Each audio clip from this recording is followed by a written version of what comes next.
Well, a frightening new report today on port security. The Government Accountability Office launching an undercover investigation. Agents were able to get into two major U.S. seaports by showing counterfeit or fraudulent credentials. At one point, undercover operatives were able to enter one port in a vehicle holding simulated explosives. Senator Susan Collins of Maine is calling for the Coast Guard and the TSA to act immediately to fix this problem. She's our guest now. So, Senator Collins, we talk a lot about what's going on in the air, what's happening on the rails. Just really generally here, why are our ports so important when it comes to homeland security?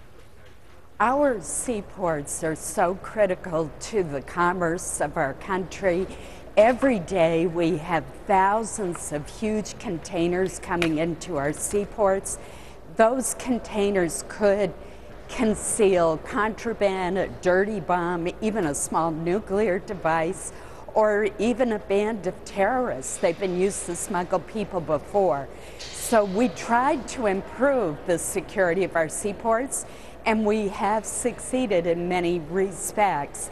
But it's very troubling that the GAO was able to penetrate multiple seaports using either fraudulent IDs or real IDs that were based on fraudulent documents. So, Senator, a little background for our audience is that the Credential program started after 9/11, so people would have a greater amount of security at the seaports. The TSA says, listen, we've actually caught a lot of people that want credentials, even people on the terrorist watch list, and we haven't given them credentials. But if I'm reading this report correctly, this report shows that nearly 3 out of 10 who got credentials to our seaports have a criminal record with the FBI. Am I reading that correctly?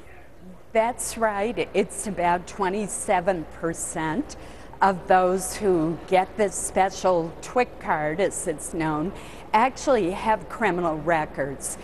There are some criminal offenses that do disqualify one for receiving a TWIC card, but what GAO found is there were no standards, and there's a real question of whether an individual with a criminal record should be able to get this credential in the first place. Right. Well, so how do we fix it? Well, I think we need to take a look at the standards that are used, but we also need to make sure that it's not so easy to get fraudulent TWIC cards, as they are known, or to use fraudulent documents to get a real card. After all, if a person who would do us harm, whether a criminal who might collaborate with a terrorist or a terrorist himself, can gain access to our seaports, there is a potential for causing an explosion, for example, that could cause a tremendous loss of life and bring commerce in our country to a halt. You know, it's a very scary scenario to think about, and it's one that we keep in our mind as we're also in a time where people are really afraid about the economy and what we're doing with our spending efforts.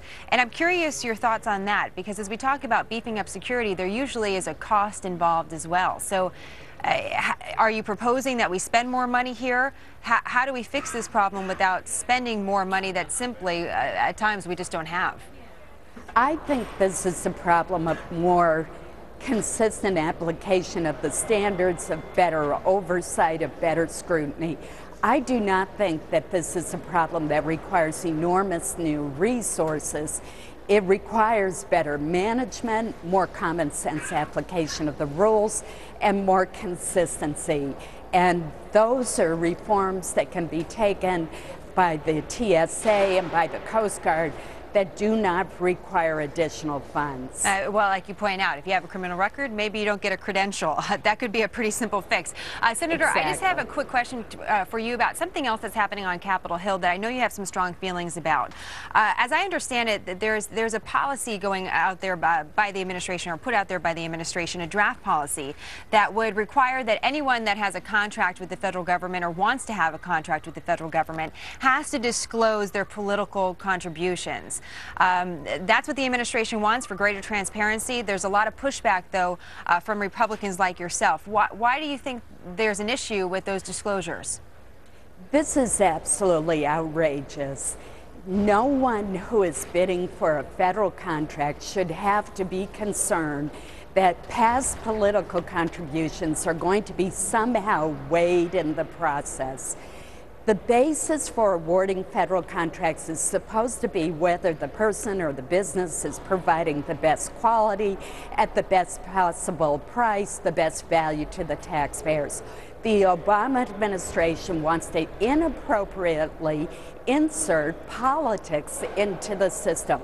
That is completely wrong, and I'm very much opposed to that. It's a story we'll watch closely. The administration is supposedly sending someone to Capitol Hill to talk about this policy as it stands, but maybe not this future proposal. So we'll keep an eye on it. Thank you so much, Senator Collins. Nice to have you on our show today. We appreciate it very much. Thank you.